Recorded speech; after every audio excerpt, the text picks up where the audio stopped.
Nathan, here we are, Premier League finals. Long time coming. Excited, nervous, or all of the above?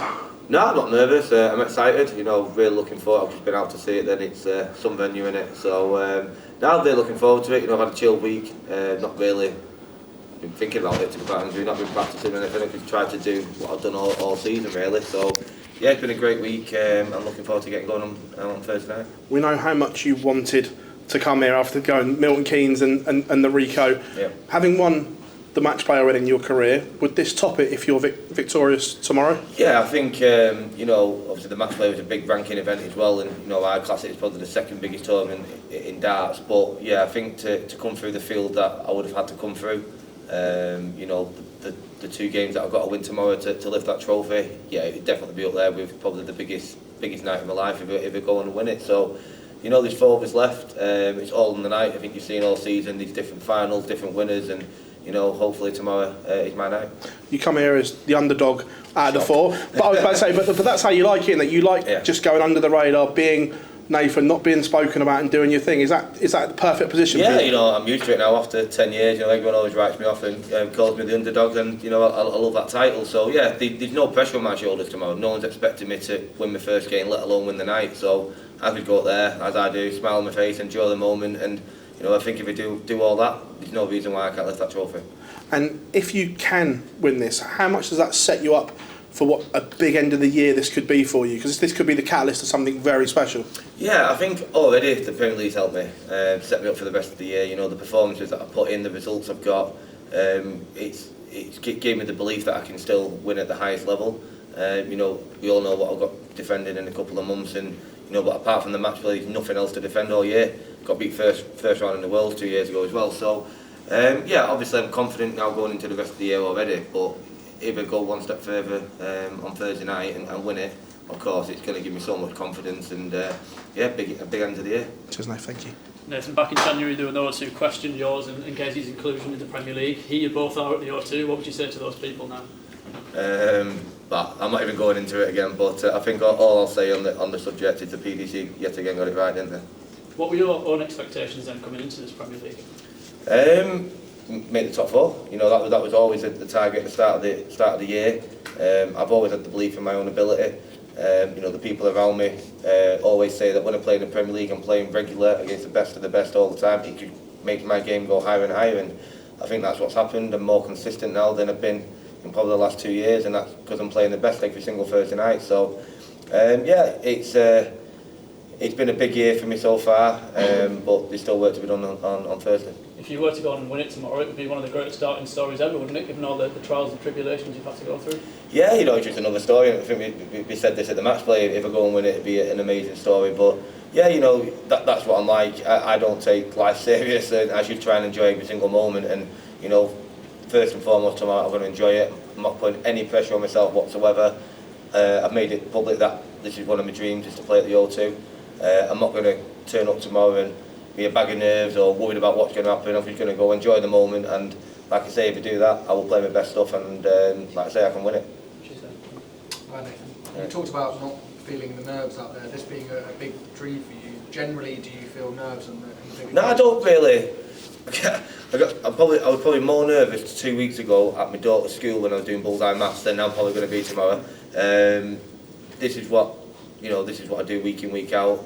The bigger the stage is, the louder the crowd, the more I just enjoy the moment. So now there's no nerves. I think I've done really well to get to the top 4. So again, like Luke, the 2 Lukes, that's all everyone's talking about, going to be them 2 in the final. So me and Gezzy, and I'm sure when you do Gezzy later on, he'll probably say the same. There's no pressure on me and him. We've got absolutely nothing to lose tomorrow night. Everyone thinks it's a done deal that it's them 2 in the final. Me and Gezzy think different, so we can go in there and enjoy it. How much do you think your game has actually improved in the last sort of 6 weeks? I don't think I'm playing anywhere near my best. I'm not averaging in the hundreds regular. I'm having a couple of 103s, 104s, but then 95s, 96s. So I think level-wise, it's nowhere near my best that I've played. But I think I'm more consistent now than I've been over the last few years. I very rarely average under 94, 95 now, which I know these big numbers getting produced week in, week out, but that's still world-class starts if you're doing that, you know, on the biggest stage of the ball. So I know where my game's at. There's still loads more to do, a lot more in the tank, a lot of work that I need to put in to get my game back to the pinnacle. But at the moment, you know, especially like with everything that's been going on this year, I'm very happy where my game's at. Best of luck, Nathan. Thank you. Nathan, just on that point there, you spoke about the numbers that you've been putting in. You've actually got the lowest average of all 8 people in the Premier League, but does that just show how much of a fighter you are, that you're not producing those high big numbers yet you're still getting the points in the win to get you to the O2? Yeah, and I think, you know what, I think people worry too much about averages. I think maybe I'm like 1.8 off like the 4th or something like that. Over what, 50 games, it's like nothing. Let's be quite honest, it's absolutely nothing. I don't worry about averages. I actually worry about how I feel on that stage and how I play. But yeah, you're right. You know, I think I have a mentality to win when I'm not playing my best, or my opponent's not playing the best, or if they're playing well, I'll find a way to pull something out my backside, you know, a big shot or something like that. And you know, James Wade's made a career out of it, a very successful career. So yeah, it's not always about putting big numbers in. It's about, as Van Gogh says, doing the right things at the right time. So.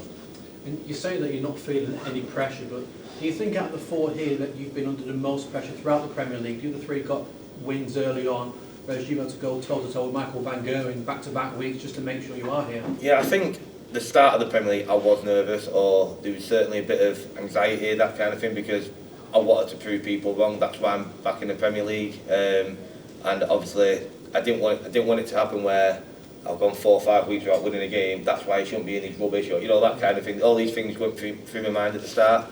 As soon as I won that first game, the shackles were off, and as much as I like the guy, I think it helped that Bunting was having a mare. You know, it kind of took the media attention off me about, you know, finishing bottom or whatever. So yeah, at the start it was tough, but going to the final weeks is what I do in it. Let's be honest with you. I think every single Premier League campaign I've gone down to the last week. Yeah. So I'm just happy to come out on the other side for once. Good luck tomorrow. Thank you.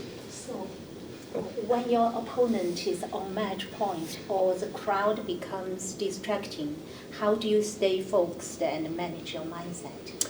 I think it's more the experience of doing it on a regular basis. You know, I think when you first start playing, you can get a bit overawed with the crowd and that, but it's just kind of second nature to us now. You know, we play out, the louder the better for me, and you know, as long as they don't whistle at you, I think we're experienced enough now just to handle the crowds. Thank you. Thank you. Nathan, just on the point that you said there about going down to the wire, the fact that Luke and Gezi had it sewn up with time to spare, do you think the fact that you were sharp and focused right up until last week gives you an edge where they perhaps switched off? And as a player, once you are through, how hard or easy is it to switch that back on again? I can't answer that question because I've never been in that position. But yeah, it's I don't think it gives us the edge. You know, Luke played fantastic this weekend in wherever it was it Holland? I think this weekend, yeah, Aspinall. He played fantastic this weekend. I kept my eye on him, see how he's playing. But you know, even though they might not be at the full 100% focus, they're still there to win, and they're still determined to win them games and nights. So yeah, I can't read too much into that. But I think the fact that I had to be at my ultimate focus and concentration last week, yeah, it could help, but yeah, it's been a week since then. You know, a lot can change in darts in a week.